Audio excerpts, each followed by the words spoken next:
मऊगंज में आशीर्वाद हॉस्पिटल के खिलाफ वायरल हुए वीडियो और लगाए गए आरोपों पर अब अस्पताल प्रबंधन ने पत्रकार वार्ता कर अपनी सफाई दी है।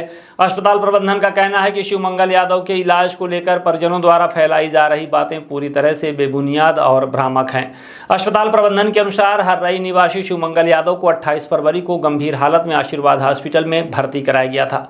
प्राथमिक जाँच में पता चला कि उनकी पेट की आंतें फट चुकी थी और वह लंबे समय से बीमार चल रहे थे। डॉक्टरों का कहना है कि मरीज को पहले भी कई जगह इलाज के लिए ले जाया गया था और तबीयत ज़्यादा बिगड़ने के बाद परिजन उसे आशीर्वाद हॉस्पिटल लेकर आए थे।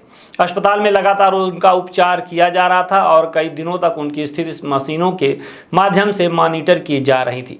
प्रबंधन का आरोप है कि अस्पताल को बदनाम करने और भुगतान से बचने की मंशा से परिजनों द्वारा भ्रामक वीडियो वायरल किया गया, जबकि 3 मार्च को परिजन खुद ही मरीज को अस्पताल से जबरन छुट्टी करा कर ले गए थे। डॉक्टरों का यह भी कहना है कि मरीज गरीब परिवार से था, इसलिए अस्पताल ने उससे एडवांस राशि नहीं ली और मानवीय आधार पर इलाज जारी रखा। अस्पताल प्रबंधन के मुताबिक अभी भी करीब 1 लाख रुपए का भुगतान बकाया है।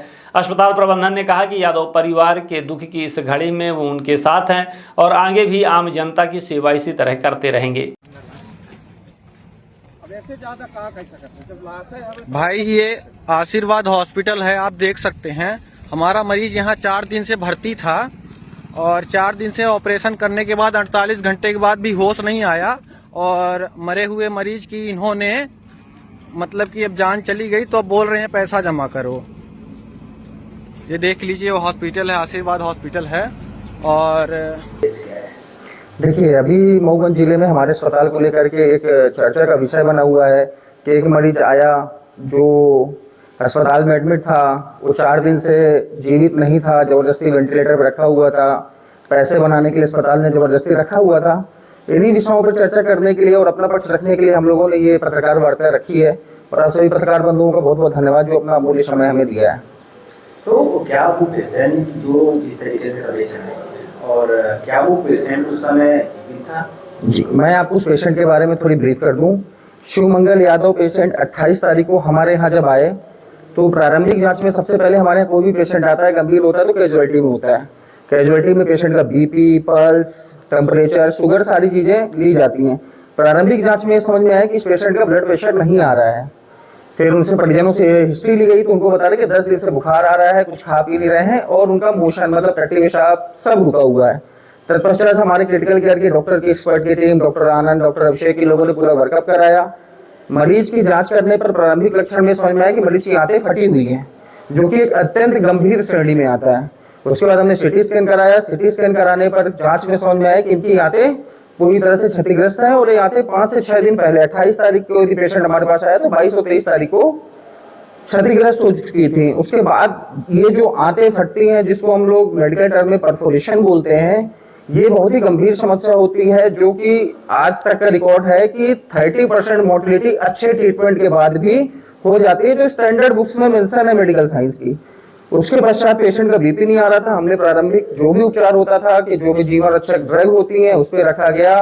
उसके बाद फ्लूइड दिया गया तो पेशेंट का बीपी दवाइयों के सपोर्ट पे आना चालू हुआ। मरीज के परिजन को बाकायदा उनके भाषा में समझाया गया और लिखित में लिया गया कि इस मरीज का ट्रीटमेंट नहीं किया गया तो 100% मरीज का जीवन नहीं बचेगा। लेकिन हम एक प्रयास कर सकते हैं, प्रयास में हम बिल्कुल गारंटी नहीं लेंगे। हो सकता है मरीज को वेंटिलेटर पर रखने की जरूरत पड़े और हमारे पूरे प्रयास के बाद भी मरीज का जीवन ना बचे। 50% चांस है कि जीवन हम बचा लेंगे, 50% चांस है कि जीवन नहीं बचा पाएंगे। क्योंकि मरीज आर्थिक रूप से बहुत सक्षम नहीं था तो इनिशियली हमने बिना पैसा जमा कराए हुए, एक मानवता दिखाते हुए एक मिनिमम अमाउंट जमा करके मरीज का ऑपरेशन किया। ऑपरेशन के बाद मरीज पूरी तरह ठीक था, वेंटिलेटर पे था, दवाइयां कम होना चालू हो गई थी। लेकिन जैसे ही मरीज को पैसे जमा करने के लिए बोला गया तो इतने में परिजनों द्वारा, हालांकि उस समय जो परिजन थे जिन्होंने इलाज की सहमति दी थी उनमें से नहीं थे और भी बहुत भीड़ इकट्ठा हुई। इन्होंने बोला कि मरीज जबरदस्ती मर गया है, वेंटिलेटर पर रखा है, पैसा बना रहे हैं, पैसा ले रहे हैं। मरीज के द्वारा पैसा नहीं दिया गया। अभी भी हमारा 1.5 लाख रुपए के आसपास बिल पेंडिंग है। इससे पहले भी मरीज का देखभाल कहीं और कराएंगे थी, पता चला है? जी, वो प्रारंभिक रूप से वहाँ पे किसी गांव के डॉक्टर को दिखाए थे, उन्होंने प्रारंभिक ट्रीटमेंट लिया था, लेकिन बस सिम्प्टोमेटिक पेट दर्द की दवाई लिए थे, बाकी उससे वहाँ से रेफर करके हमारे पास भेजा गया था। आप यहाँ से हमारे यहाँ से रेफर बिल्कुल नहीं किया गया है। मरीज से जब पैसे के लिए बोला गया कि अब दवाई का पैसा जमा करिए, अस्पताल का बिल पेंडिंग है, वेंटिलेटर पे मरीज है, तब उन्होंने ये बोलना चालू किया कि हमारा मरीज तो 4 दिन पहले मर गया था।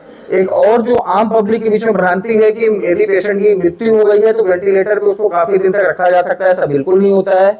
10 से 12 घंटे बाद बॉडी डिकम्पोज होने लग जाती है, सड़न आ जाती है, तो 4 दिन तक तो आदमी अपने घर वालों को नहीं रख पाता है, तो एक मृत व्यक्ति को अस्पताल में कैसे रखा जाएगा। आपने जो रेफर किया था वो चीज हम बिल्कुल रेफर नहीं किया, मरीज अपनी सहमति से ले गया, जिसको मेडिकल साइंस में लामा बोलते हैं, लीव अगेंस्ट मेडिकल एडवाइस, जिसमें बाकायदा सहमति लगी है कि मरीज जीवित है, वो अपनी सहमति से वेंटिलेटर हटवाना चाह रहा है, और जो बिल पेंडिंग है वो आकर के बाद में जमा करेंगे, अभी बिल नहीं है, क्योंकि पैसा न देना पड़े, इस तरीके के हंगामे की स्थिति निर्मित हुई।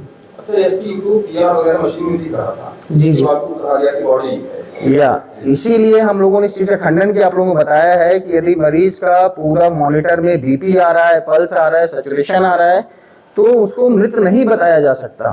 पेशेंट की रिकवरी हो रही थी, पेशेंट ठीक हो रहा था, लेकिन वो अपनी मर्जी से मरीज को यहाँ से लेके गए।